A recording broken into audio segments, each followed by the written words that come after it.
Welcome to People Doing Good for Others.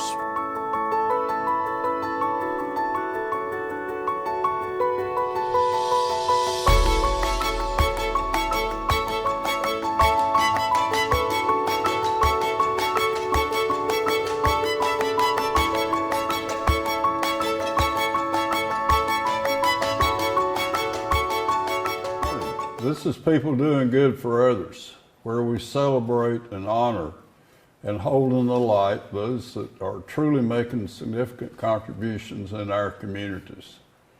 I'm Gary York, and I'm grateful to be with you today on People Doing Good for Others. I want to thank Wilkes Communications, River Street Network, and WIFM for this opportunity. My featured guest today is Ms. Erica Harper. She's an administrator, educator at Wilkes Community College. She's a person who continues to reach for that higher ground. And she's with us this morning, and she's in the Human Services and Medical Assistance Program at Wilkes. And this is going to be a wonderful experience, and I'm grateful that you're with us. So good morning, Ms. Harper. Yesterday was a great monumental day for your family. Yes, sir. Tell us what happened yesterday. So thank you so much, Mr. York, for having me on your show this morning. It is truly an honor and a blessing. So yesterday was a big day for our family. I graduated from Appalachian State University. I completed an educational specialist degree in higher education administration with a concentration in community college and university leadership. That's a mouthful. Leadership? Yes. Wow. Basically, I'm halfway to a doctorate. And my end goal is to earn a doctorate in educational leadership over the next 2.5 years. I want to thank Mrs. Patty Parsons for bringing us together. And she's a real key connector with our program here in Wilkes Community College. So I'm always looking for her calls, and then that's how we were able to come together. Now, I want to go back to also a statement that was made that at one point in time I wanted to work to make money, and now I want to make a difference. And that's the person that me getting to know you that I really admire that. So go back to possibly high school, growing up a little bit, and sensing that community servantship, if you will. Oh, yes, sir. Yes, so I made that statement because I feel like that is a philosophy of mine. That did not come about when I was a teenager, obviously. When I'm talking with teenagers today and we're exploring different career options, a lot of them say, well, I want to do this because I make a lot of money. I want to be this because I'm going to be rich. And I was just like that at 17 and 18 years old, fresh out of high school. I thought, I want to go into a career that I'm going to be rich, and it's not going to take a long time to do it. I just want to be rich. I think that's the mentality for a lot of people. But I quickly figured out that it is not about the money. The career that you go into, you have to be passionate about it. You have to want to serve and help other people, and that may not always come with big paychecks, but your big paycheck is your service to the community, the mark that you leave in your community. You leave your community better than you found it. Right. And so that has been really the driving force for my career. Also, the message that I like to give to my students. I really like to instill in my students the ideal of growth. Growth is what your goal is. Paycheck is not what your goal is. We want you to be able to live a life, obviously, but I want you to grow, because that's going to carry you much, much further in your life, is that happiness, service to others, and growth mindset. So for me, that's a big deal. I'm definitely not in this for the paycheck. I'm in it to make a difference in my community, in the lives of my students, in the lives of my family, in the lives of my county overall. That is my overall goal for my career. Ms. Erica Harper, share with us about the COVID and your church, Yes. and a funeral, and vaccine, and what an endearing story. Let's go right there now. So back in, I would say, January, February of 2021, my mother, Jetty Walker, we're always having these conversations about, people that's passing away due to COVID, whether it was at her church or in our community as a whole. And every other day, it was a phone call. And my mom would say, "Oh my goodness, did you hear about Mr. So-and-so that passed away?" And I was like, "No, I did not." But after about 2 weeks or so, and I continued to hear these conversations, we continued to have these conversations about this person died and that person died. And it was all because of COVID. I just started thinking, what are we going to do? What are we going to do to stop this? Because people in our community are dying and they don't have to. Why are they not getting this vaccine? So that led to, I reached out to Jared Belk at the health department. He and I have worked on projects for years together. And I said, "Jared, what are we doing to get this vaccination to marginalized populations in Wilkes County?" Marginalized populations. I like that word. What are we doing for folks that maybe don't have internet access and can't go online and schedule an appointment? Or maybe they don't know how to schedule an appointment. Don't know how. Yeah, maybe they don't know the phone number. Maybe they try and call and they have to sit on hold for, an hour or two and they just give up. Maybe they just don't know how to access it. Also, maybe there's a lot of myths out there about the vaccine and they need to hear about it from people that they trust. And so that led to my mother and I. We rallied our troops, and when I say our Now, troops... this is in your community? Yes, yes. In your church? Yeah, so my mom and I come up with a list of ladies in our community, in Wilkes County, I would say overall. I refer to them as my village, and that would be my Aunt Brenda Sales, Miss Peggy Rowe, and then her daughter Tara Walker, and I, we're the same age. Miss Peggy and my mom have been friends forever. And they really are leaders within their church. Peggy Rowe. Miss Peggy Rowe, yes ma'am. They are really leaders within their even smaller communities. I live on the eastern end of the county. Miss Peggy and Tara, they live in Wilkesboro. So we all rallied together and said, "Okay, ladies, what are we gonna do to get vaccines to these populations?" So I came up with an idea, and that was, we're just gonna reach out to people and help them get appointments. So I talked to Jared back at the health department. I said, "Okay, Jared, how can I help you?" And he's like, "If you could just give me a list of names, contact information, we will make sure that they get scheduled." I said, "Okay, I'll report back to you every Monday." Every Monday? Every Monday morning. So we worked throughout the week, calling people, texting people, Wow. going to people's houses and just saying, "Hey, has your parents gotten their vaccine yet? And if so, do they need help? And if you need some help, if you'll just give me their phone number, I'll turn that directly into the health department, and the health department will reach out to you and get you scheduled so that you don't have to guess and figure out how to get this done."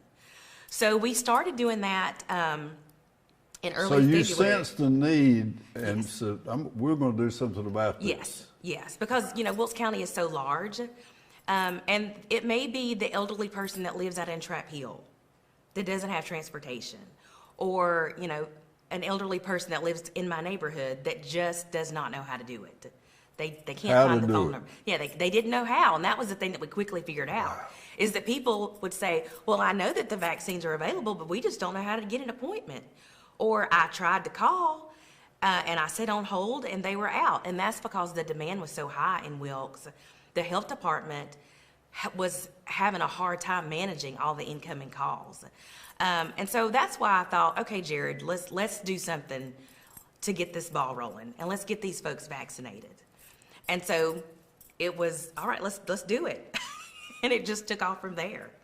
So after these Monday conversations with the health department, and then would he get back to the individual who wanted the vaccine? So what we would do is we would submit the spreadsheet to Jared, and he would give me a date and a time And I would either reach back out to the person or the health department would. If the health department couldn't get them, then we would follow up. My mother, Miss Peggy, or whoever scheduled them, we would follow back up to make sure that they got the information. We would track if it was a couple. They need to come at the same time because they're going to be in the same car. Or if it's an elderly parent and their child needs to bring them. Or if it's people that all live in the community and just get in the car and go together. Find a way. We would schedule their appointments so that they could come at that group and get it done. Wow. Because again, my goal was to remove as many barriers as we could. Barriers. Yes, to make sure that people get this vaccine, so that we don't have to continue to bury. And there's also a trust level that you Yes. spoke about.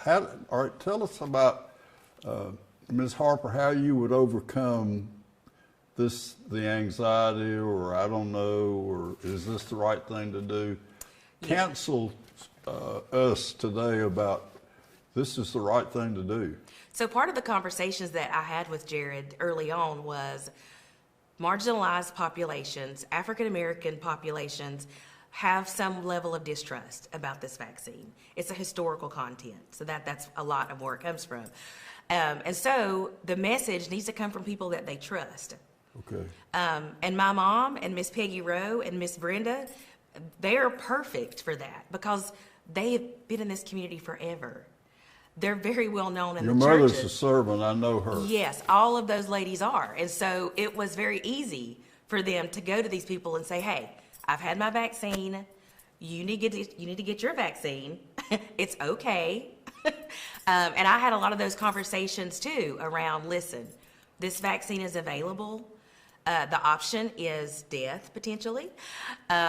So it's okay. It is okay. I've had my vaccine. My mother had her vaccine. And this is the reason why that I think you should consider this vaccine. I want my mother to spend time with her grandchildren. I want my mother to be able to go to functions at my child's school, gymnastics, spend time with their kids so that they don't have to also fear being exposed to COVID. Wow. Yeah. I wanted families to be able to connect, to have, Thanksgiving. Connect. Yeah, Well, in that's a great word. 2021. I wanted to be able for my family to have Christmas together again. In the church, go to choir practice together. Let's go back into church together. Right. So that's why this vaccine was very important to me. So where are we today? So at the end of February, we had scheduled between 200 and 250 people. At the beginning of March, the health department, the demand had slowed down. So the health department went to scheduling all online. So there's not as much demand as there was before. We continue to ask, do you need help?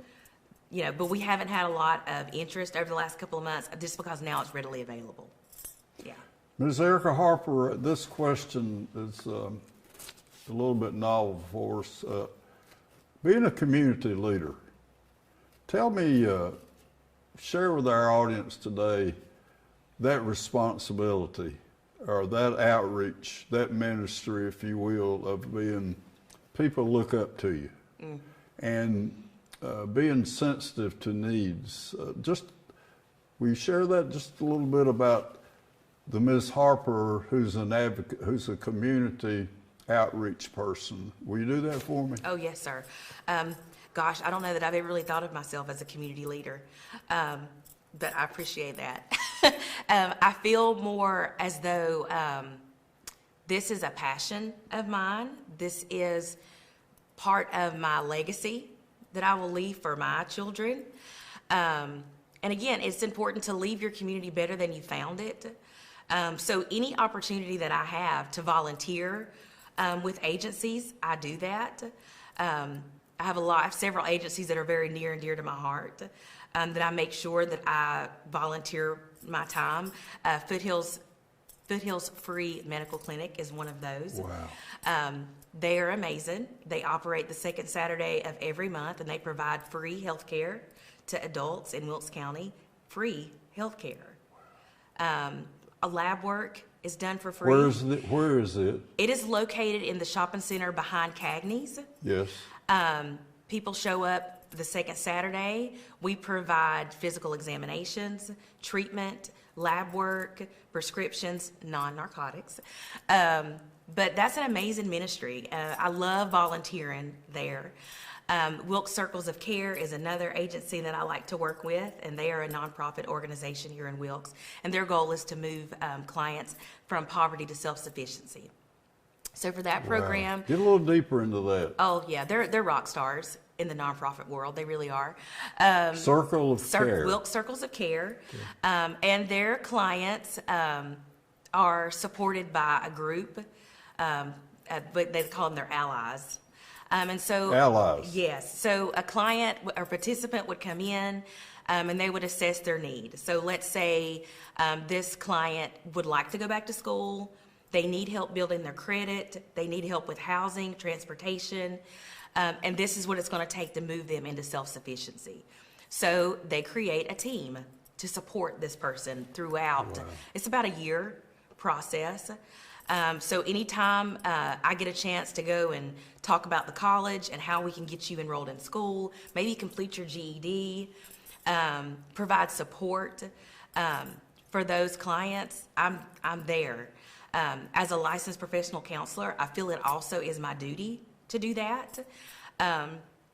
So those are just a couple of agencies that I work with quite a bit. Communities and Schools was another agency that I worked a lot with. I'm a big advocate for domestic violence services here in Wilkes. I served on the board of a domestic violence agency for about 6 years. So that's also another passion of mine. So I think all of those things together are just really important, that if you have got the knowledge and the know-how, that you must give back. That is my duty. It's a fulfillment in life to be a giver. Completely. Yes. Yeah. Yes. Yeah. I don't care about the money. I don't care about the accolades. It is about what can I do to help change this person's life. Okay. Ms. Erica Harper, you're on the track to be Dr. Erica Harper. And this started immediately after East Wilkes High School, this journey, if you will. Help us out with that. Just fill in the blanks about your education, your desires to always be reaching a little bit higher, if you will. Yes, sir. So yeah, I graduated from East Wilkes High School a long, long time ago. And at that point, after graduation, I just wanted to go to college and do something. I knew I had a heart for teaching, and I had a heart for healthcare. I didn't know how that was going to come together at all. And when I got to Wilkes Community College, because I went there directly after graduation, I went to Wilkes Community College, enrolled in the medical assisting program. I had no idea what a You remember the first class? Oh, terrified. Yes, absolutely terrified. And this is a funny story that I tell my students, because I had no idea what a medical assistant was at all. And one of my friends was in the program, and she said, "Hey, Erica, so I'm taking this program. It's medical assisting. You should look into it." And I was like, "Well, I don't really know what a medical assistant is." And she said, "You know, they're the person in the doctor's office that wears scrubs." And I said, "Sign me up. I have always wanted a job that I got to wear scrubs." And so I tell my students that story, that scrubs is the reason why I went into this field. And once I got there, I was greeted by Joyce Minton, who was the program director at that time. And I immediately fell in love with the program, with the field. And I graduated at Wilkes Community College with a degree in medical assisting. And from there, I got a job at a local private practice here in town.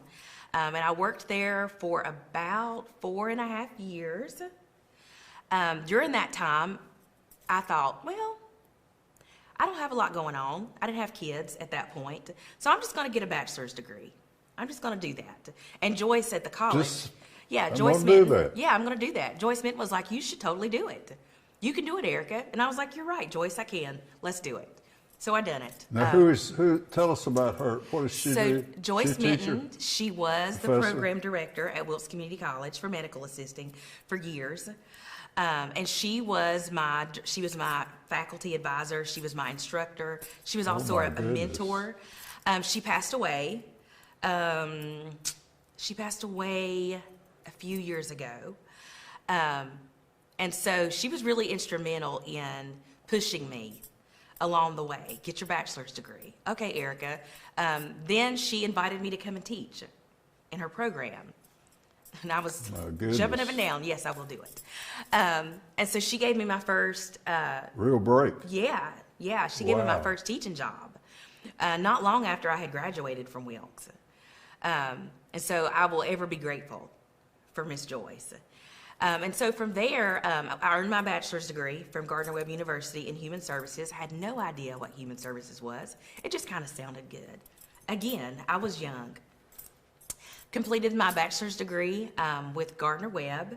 And around the time I completed that, an opening at Surrey Community College came open for a full-time medical assisting faculty position.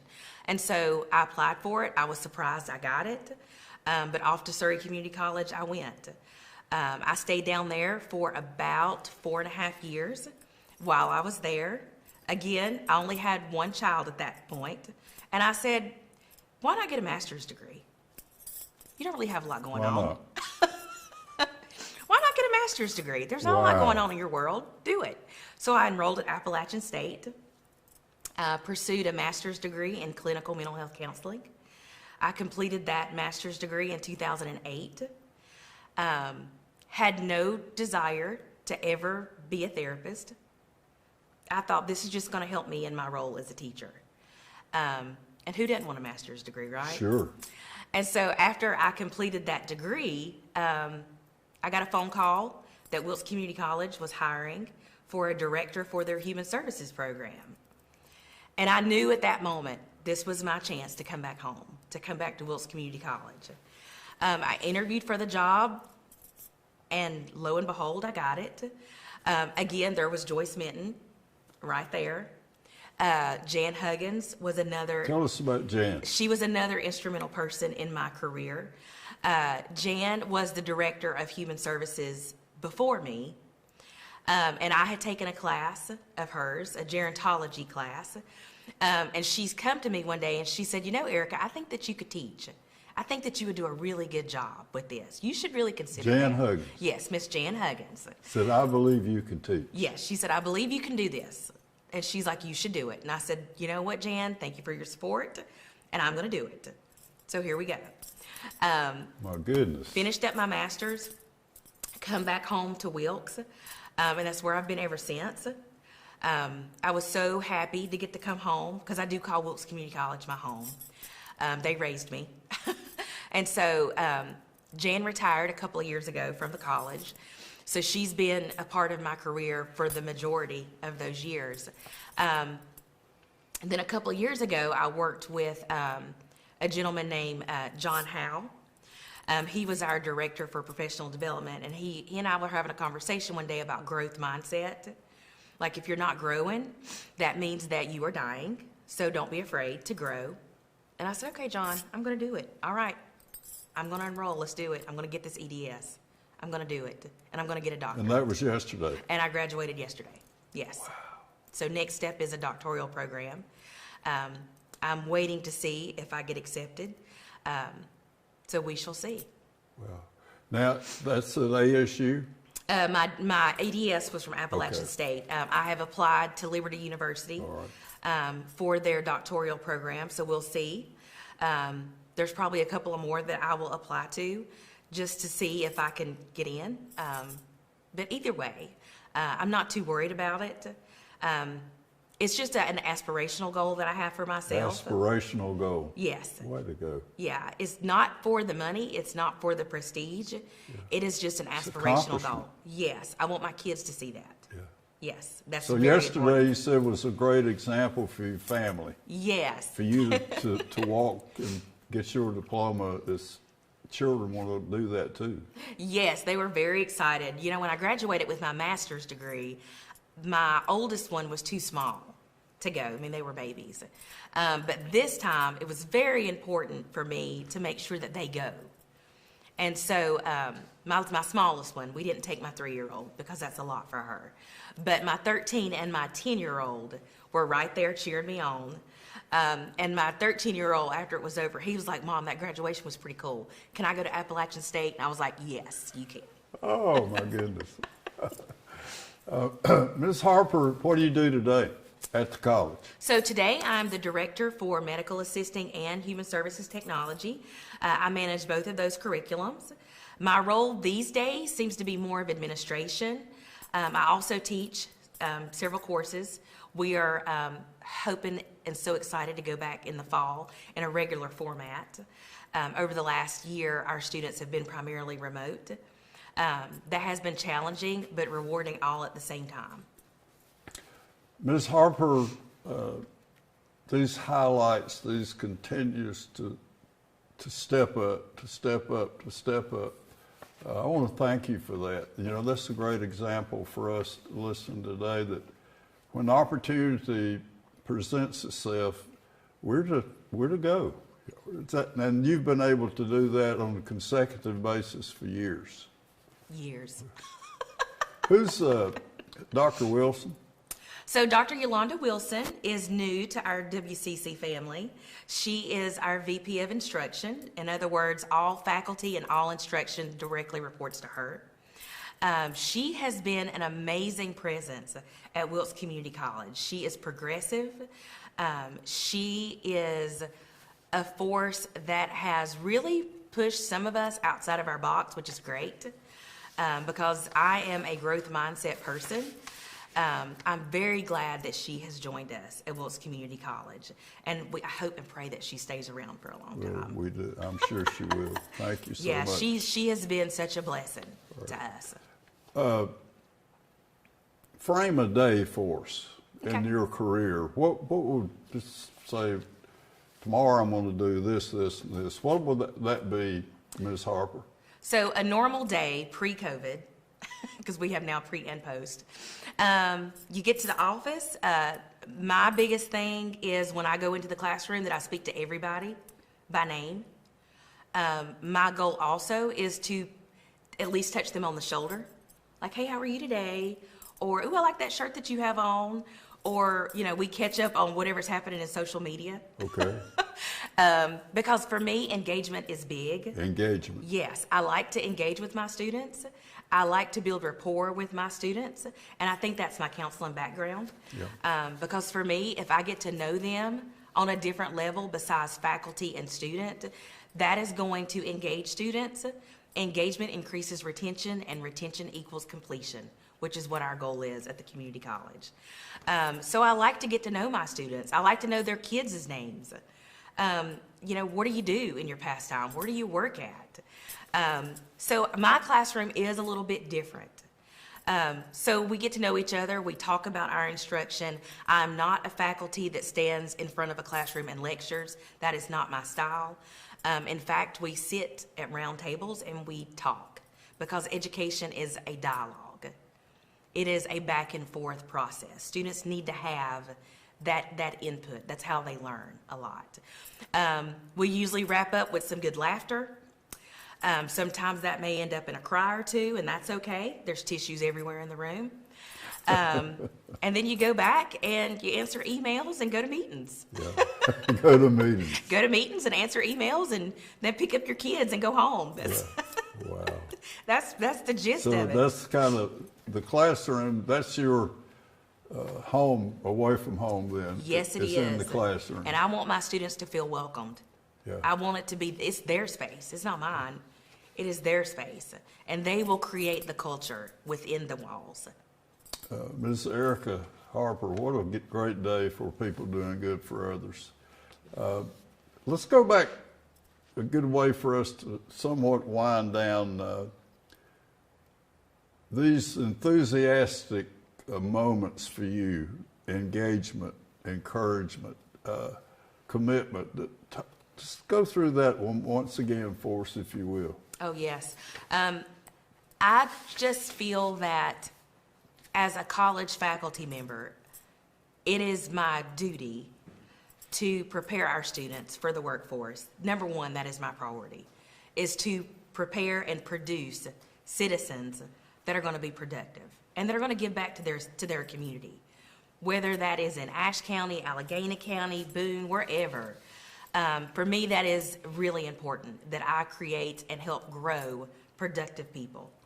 And that just looks different for different people, but for me, it is about sowing seeds.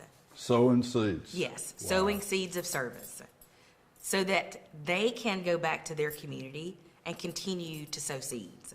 So you're a vital role model for folks. They see in you the possibilities in life. I feel like that is the case. I make a point to go do guest speaking opportunities at elementary schools, at middle schools, because representation does matter. I want other African American females to see me and say, wow, I can do that. Because growing up, I did not see a lot of me. You said to me earlier that maybe I was a person of small vision, but today it's another story. Tell us about that vision today. Oh, I definitely started out with a very, very small vision. I had absolutely no idea that this is where my world would be, that this would be the life that I would be leading. So I tell students that, yes, your vision may be small, but it always doesn't have to be small. You can continue to grow it, but you have to be willing to grow. Yeah. You have to be willing to step outside of the box, step outside of your comfort zone, take a risk, and if you fail, that's okay. But always be doing. Always be doing. There's always some way to improve in some way. Yeah. Complacency is absolutely not okay. And my students know that. Option. No, they know that. Complacency is not going to happen in my classroom. Never. Ms. Erica Harper, what an honor to have you, and I'm so inspired. Oh, thank you. Thank you for being with us today. I'm so glad to be here. Ms. Erica Harper, a faculty member at Wilkes Community College, a community advocate, a missionary, a person of a great soul for helping people and making a difference in the lives of others. And she's gone from wanting to make a little money to making a significant difference in our community. So thank you for being with us today. And as I love to say, Ms. Harper is a person who's seeking ways to serve God, family, friends, and worthy causes. Thank you for being with us. Until we can meet again, promise to be back with our next show. Thank you.